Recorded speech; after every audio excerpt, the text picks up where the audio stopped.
guys, kembali lagi dengan kami di Read It Out Podcast, Work Smarter Not Harder. Nah, sebelum kita mulai pembahasan nih, alangkah lebih baiknya jika kita perkenalan dulu ya. Kenalin, nama aku Anissa Joana Kumala Dewi dengan akhiran 1189 dan teman-temanku semuanya. Saya Alma Syafira Salsabila dengan NIM belakang 1195. Saya Dewi Ziliati dengan NIM akhir 1153. Saya Karen Devi Melandri dengan NIM akhir 1203. Saya Diza Aksanul Olivia dengan 4 angka NIM terakhir 1176. Oke, kita masih di dalam nih tentang hubungan industrial. Nah, di era sekarang atau di zaman sekarang ini banyak sekali dari kita yang berbondong-bondong ingin masuk ke dunia korporat atau dunia perusahaan. Dan yang kita kejar di situ adalah gaji dan gaji memang ya. Memang faktanya jika kita bekerja di dunia korporat pasti gaji kita akan lebih layak. Namun kita sering lupa bahwa di dalam perusahaan juga tidak semudah itu. Ada hal-hal yang harus kita sesuaikan. Contohnya seperti penyesuaian antara kepegawaian atau karyawan terhadap atasan. Nah, di sini ya sering terjadi konflik antara pekerja dan pemilik perusahaan. Di sini aku mau tanya nih sama Sasa. Menurut kamu, apa sih yang dimaksud dengan hubungan industrial itu?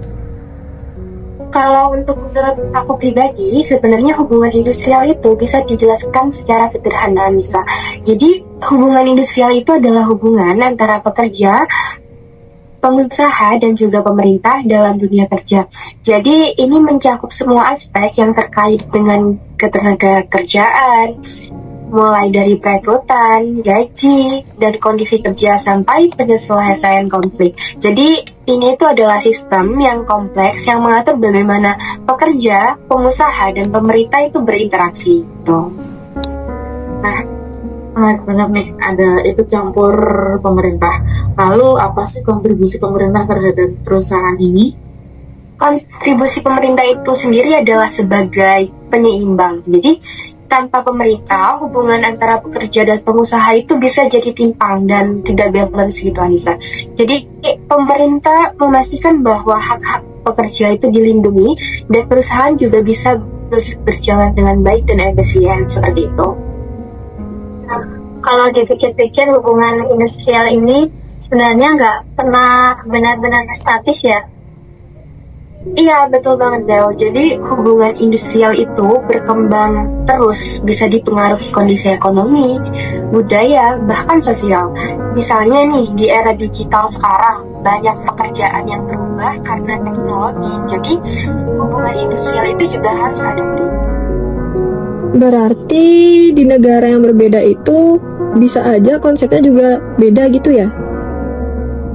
Bisa banget, Karen. Misalnya negara yang lebih liberal mungkin mereka akan menekankan kebebasan pasar, sementara negara yang lebih sosialis mereka biasanya itu lebih berfokus ke perlindungan pekerja.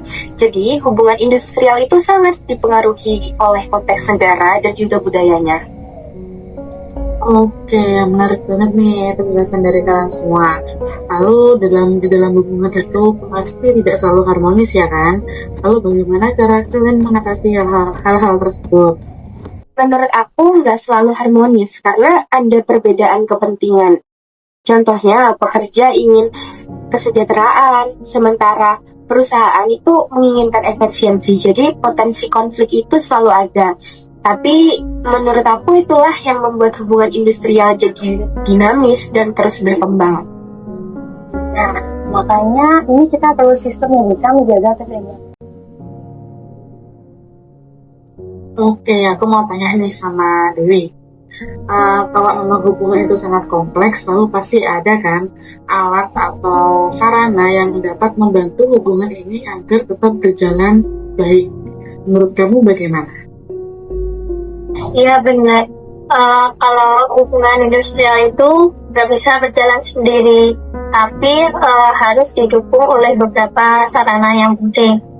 Yang pertama itu tentu saja serikat pekerja yang menjadi wadah pekerja untuk menyampaikan aspirasinya. Nah, ini nih nanti aku bahas lihat lagi. Oke, terus nanti ada juga organisasi pengusaha yang jadi representasi perusahaan. Jadi dua-duanya suara ya. Betul sekali. Lalu ada lembaga bipartit, yaitu forum komunikasi langsung antara pekerja dan perusahaan. Nah, ini biasanya ada di dalam perusahaan gitu ya? Iya, benar sekali. Kalau yang melibatkan pemerintah juga, itu namanya lembaga tripartit. Wah, berarti di sini pemerintah itu nggak cuma berperan buat bikin aturan ya, tapi mereka berkontribusi langsung dalam pelaksanaan diskusi perusahaan. Iya, selain itu ada perjanjian kerja bersama yang berisi kesepakatan antara pekerja dan perusahaan. Ini hasil negosiasi ya? Benar.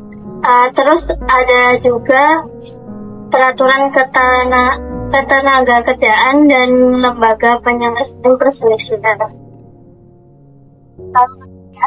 Sistemnya udah lengkap ya. Iya, tinggal bagaimana dijalankan secara konsisten.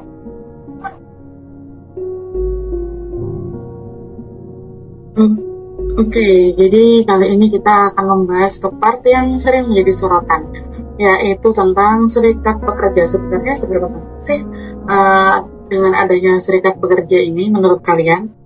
Terutama Disa ya, aku mau tanya kepada Disa. Kalau menurutku sangat penting karena serikat pekerjaan itu seperti jembatan antara pekerja dan perusahaan. Maksudnya itu jembatan dalam arti komunikasi. Ya, jadi kalau pekerja punya keluhan atau tuntutan, nggak disampaikan sendiri-sendiri, tapi ada wadahnya gitu. Jadi itu bikin lebih terorganisir. Itu mereka juga jadi perwakilan pekerja yang memperkuat posisi tersebut. Nah, selanjutnya kalau terjadi konflik, mereka juga terlibat. Iya, mereka bisa jadi mediator, jadi konflik bisa diselesaikan lewat dialog, bukan langsung aksi besar.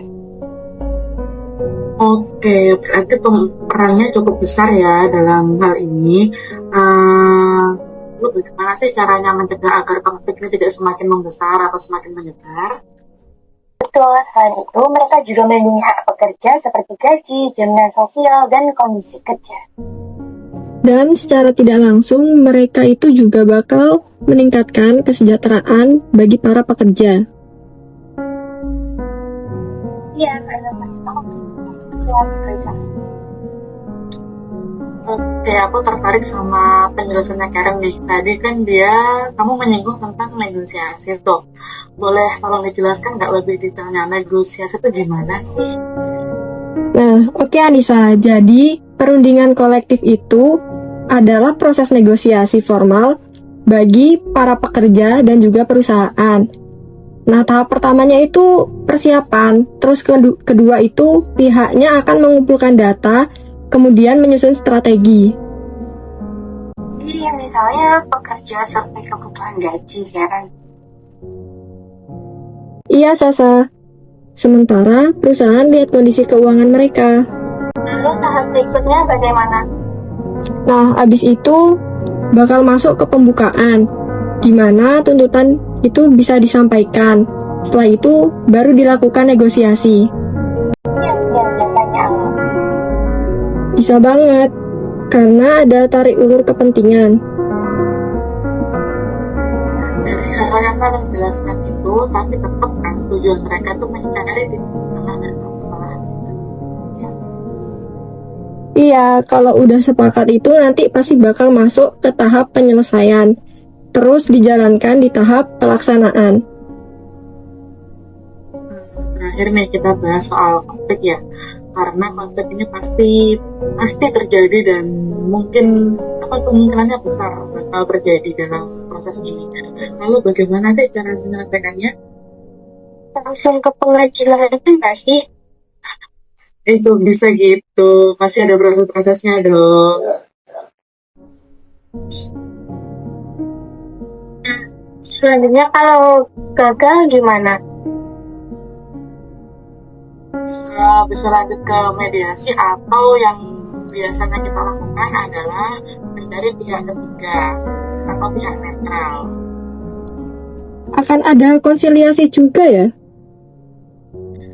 Iya, ada juga arbitrase. Kalau semua itu gagal, baru ke pengadilan yang titik puncaknya adalah menyelesaikan masalah tersebut. Berarti tetap mengutamakan dialog ya? Betul banget. Jadi jalur hukum kita ambil langkah terakhir jika diskusi ini tidak bisa berjalan dengan semestinya. Oke guys, jadi itulah kegiatan kita tentang deep talk atau membahas lebih dalam tentang hubungan perindustrial. Jadi kita bisa menyimpulkan bahwa dalam hal ini diskusi adalah hal utama dalam menyelesaikan sebuah permasalahan. Jadi tidak semena-mena langsung berada di jalur hukum. Karena dalam menyelesaikan ini kita akan membutuhkan banyak pihak. Lalu kita akan mengambil langkah yang dingin dulu. Dari data yang kita ketahui tadi, hampir semuanya itu menyelesaikan masalah dengan cara mediasi. Kenapa sih mereka itu tidak langsung ke pengadilan aja? Kenapa harus melalui mediasi terlebih dahulu? Menurut kalian kenapa? Nah, karena memang dalam hubungan industrial itu, penyelesaian konflik itu diutamakan lewat dialog terlebih dahulu. Kan mediasi itu ada pihak ketiganya yang pasti bakal bantu menengahi gitu. Jadinya lebih netral. Dan mungkin juga lebih cepat serta tidak terlalu memicu konflik besar dibanding pengadilan. Ini sebenarnya menunjukkan bahwa sistem penyelesaian perselisihan yang kita bahas tadi berjalan, dimulai dari bipartit, lalu mediasi, baru ke tahap lain kalau belum selesai. Namun, perlu diingatkan bahwa mediasi harus dilakukan dengan itikat baik dari kedua belah pihak. Oke nih, jadi walaupun kasusnya ini banyak dan menumpuk, berarti mekanismenya yang dipakai tetap sama ya? Iya, tapi perlu diperbaiki dari awal, terutama komunikasi dan peran serikat pekerja.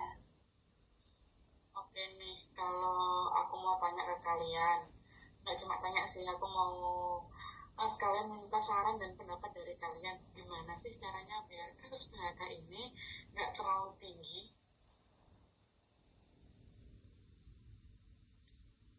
Menurutku, perusahaan harus lebih transparan soal kondisi mereka, jadi pekerja tidak merasa tiba-tiba diberhentikan seperti itu. Aku setuju sih. Selain itu kan sarana hubungan industrial seperti bipartit harus benar-benar aktif, bukan cuma formalitas saja. Dari sisi pekerja juga, serikat pekerja juga harus lebih kuat dan profesional dalam negosiasi. Dan juga perundingan kolektif itu harus dimaksimalkan supaya keputusan yang diambil itu benar-benar dari hasil kesepakatan bersama. Ini menarik banget nih jawaban dari kalian. Jadi dapat aku simpulkan ya, pada episode kali ini bahwa dari kasus ini tuh bukan hanya tentang teori, tapi memang benar adanya. Lalu di kasus PHK ini memang sering terjadi karena memang tidak ada transparansi yang cukup jelas antara perusahaan dan karyawan. Namun dalam menyelesaikan masalah tersebut kita tidak boleh terburu-buru dalam membawanya ke ranah hukum, karena ada langkah-langkah yang jauh lebih efisien dan lebih kekeluargaan. Contohnya seperti diskusi ini, jika antara karyawan atau para petinggi perusahaan dirasa tidak cukup netral, maka kita bisa membutuhkan pihak mediasi atau pihak netral dari atau juga disebut dengan pihak ketiga. Oke, seru banget nih pembahasan kali ini. Terima kasih ya kalian telah meluangkan waktunya buat berdiskusi santai dan berbincang-bincang santai mengenai hubungan industrial ini. Dan kita sudah banyak sekali membahas tentang teorinya, bahkan mekanisme penyelesaian masalahnya. Oke guys, see you lagi di pertemuan selanjutnya. Semoga bermanfaat. Terima kasih. Bye.